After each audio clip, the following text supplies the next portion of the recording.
Saudara, perdamaian dan gencatan senjata di Gaza Palestina terancam gagal. Israel terus melakukan serangan ke sejumlah lokasi di Gaza yang menewaskan puluhan orang.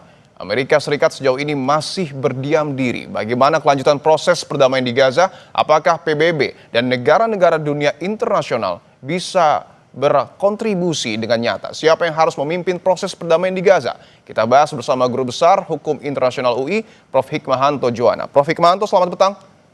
Selamat petang, Mas Dipo. Sehat Prof, ya? Alhamdulillah sehat, Prof. Prof, saya ingin tanyakan dulu bahwa berulang kali Israel ini melanggar rencana perdamaian di Gaza dengan melakukan serangan ke Palestina. Apa yang Anda maknai dari hal ini? Yang pasti adalah gencatan senjata ini semakin hari semakin rapuh. Dan gencatan senjata ini masih tetap ada, itu karena adanya komitmen dari Presiden Trump bahwa gencatan senjata ini harus tetap di-preserve atau dijaga. Nah, tetapi menurut saya ini sudah rapuh karena apa? Tiap kali kita mendengar bahwa Israel melakukan serangan dengan apapun alasan, seperti baru-baru ini yang tadi diberitakan, anak kecil yang dituduh disangka sebagai seorang pelaku teror. Nah, ini harus dihentikan. Dan menurut saya caranya adalah kita tidak bisa bicara dengan Perserikatan Bangsa-Bangsa. Karena dalam hal seperti ini PBB sejak awal pada waktu Presiden Trump memunculkan 20 poin perdamaian di Gaza, itu tidak bicara soal PBB, peran PBB. Bahkan dalam pidato juga Presiden Trump mengatakan bahwa PBB tidak bermakna di dalam perang yang beliau bisa hentikan lah, kira-kira seperti itu. Nah, jadi yang sekarang ini penting itu adalah pembentukan segera ISF, International Stabilization Force, yang tadi Menteri Pertahanan Amerika Serikat sudah menyampaikan kepada Menteri Safri Samsudin.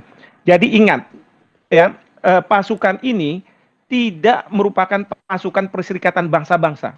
Jadi jangan sampai ada orang di Indonesia mengatakan bahwa kalau tidak ada persetujuan dari PBB maka tidak bisa. Tidak, ini sudah sepakatan di dalam pertemuan Trump dengan pemimpin negara Timur Tengah dan negara yang berpenduduk Islam terbesar, yaitu Turki dan Indonesia. Dan Indonesia sudah berkomitmen 20.000. Jadi nggak ada urusan dengan Perserikatan Bangsa-Bangsa, ya.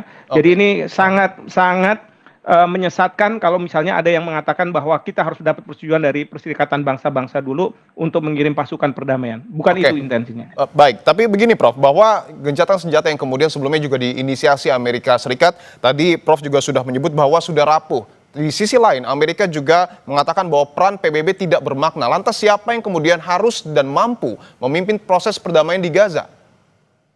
Yang bisa dan mampu adalah pertama Amerika Serikat. Yang kedua adalah negara-negara di Timur Tengah dan negara-negara yang memiliki penduduk besar di penduduk Islam terbesar di dunia dan sejumlah negara Eropa. Kayak kemarin pada waktu penandatanganan itu kan presiden kita diundang di Mesir. Lalu kemudian ada Perdana Menteri Inggris, Presiden Prancis juga hadir. Jadi mereka-mereka inilah yang akan menjaga gencatan senjata ini. Nah, kalau sekarang ini saya berharap Bapak Presiden dengan cara beliau bisa menyampaikan kepada Presiden Trump bahwa sekarang ini sudah saatnya ISF segera dibentuk dan beroperasi di gencatan senjata ini. Karena mengenai masalah sandera kan sudah dikembalikan oleh Israel. Lalu kemudian bantuan sudah mulai masuk, ya kan? Tapi kan sekarang masih ada nih serangan-serangan. Yang bisa menengahi ini adalah pasukan ini, ISF.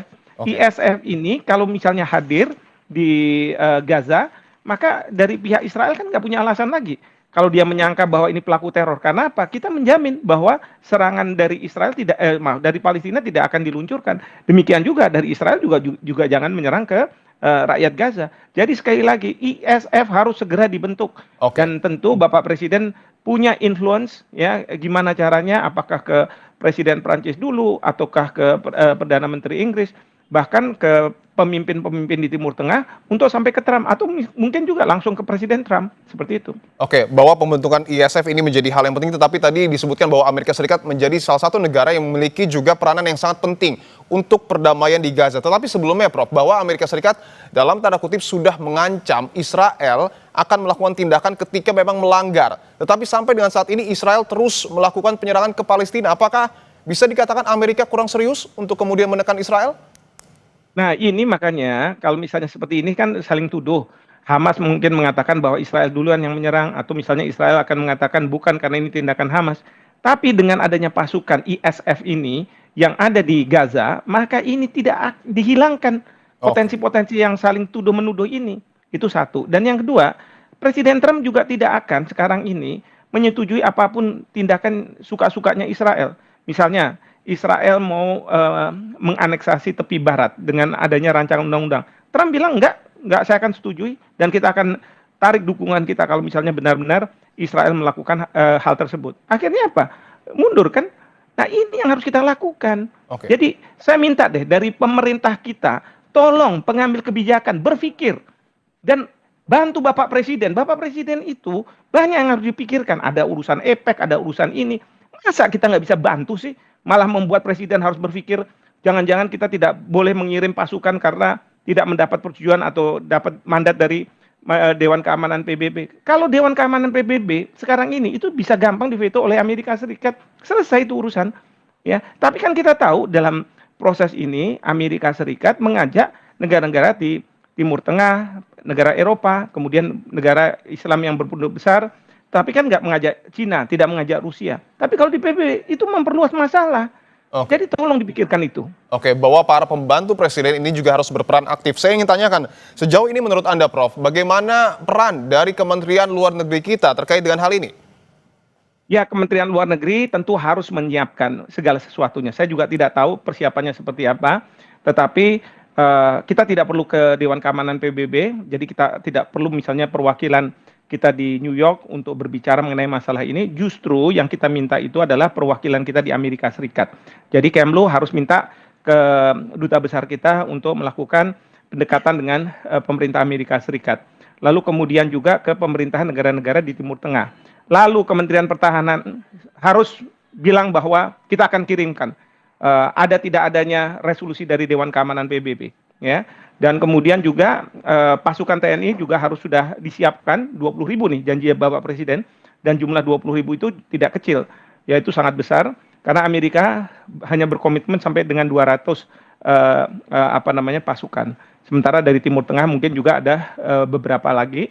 Nah, inilah yang akan menjadi pasukan yang dibanjiri sehingga Israel itu tidak semena-mena dia menyerang Gaza. Jadi bukan yang saya mengatakan ini jadi human shield ya, tameng manusia begitu ya, tetapi pentingnya ISF itu adalah menjaga gencatan senjata supaya tidak rapuh, tidak kemudian jadi bubar gitu. Karena ini harus dijaga betul. Oke, bahwa tapi sebelumnya begini, Prof. Israel juga menekankan bahwa setiap pasukan yang masuk ke sana ini harus dengan persetujuan dari Israel. Belum lagi Israel juga meminta negara yang masuk adalah harus negara yang netral. Apakah kemudian ini juga akan menjadi hambatan? Kita tanya sekarang ke Amerika Serikat, apa kemenangan Israel mengatakan seperti itu? Sementara Hamas harus tidak boleh ikut dalam pemerintahan pemerintahan transisi, Hamas harus dilucuti. Tiba-tiba sekarang Israel bilang kayak begitu. Kan yang punya inisiatif adalah Amerika Serikat, Presiden Trump. Dan Presiden Trump mendapatkan persetujuan dari negara-negara Timur Tengah, termasuk Indonesia dan Turki. Apa urusannya Israel menentukan kayak gitu? Apa Israel mau supaya pasukan kita nggak masuk ke sana? Ya, kalau misalnya dalam konteks PBB, memang betul PBB akan mengundang pasukan dengan catatan dua negara yang saling berkonflik itu menyetujui.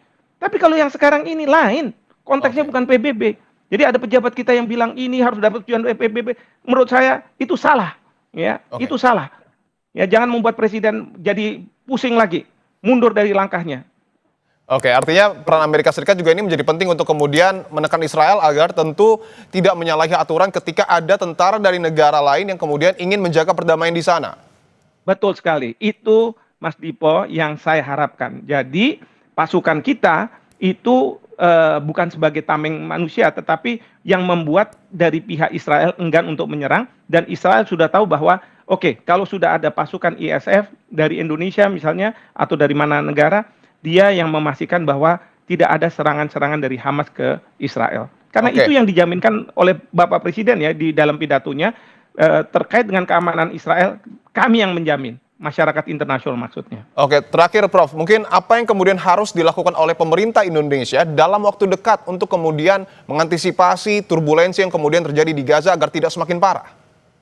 Ya, yang pasti adalah seperti saya katakan, Bapak Presiden punya caranya untuk menyampaikan hal ini kepada Presiden Trump ataupun ke pemimpin dari pemerintahan Timur Tengah, Eropa, segera mungkin supaya gencatan senjata yang rapuh ini tidak kemudian seperti masa-masa lalu akhirnya tidak dipatuhi oleh kedua belah pihak. Yang kedua, pasukan TNI kita harus sudah disiapkan.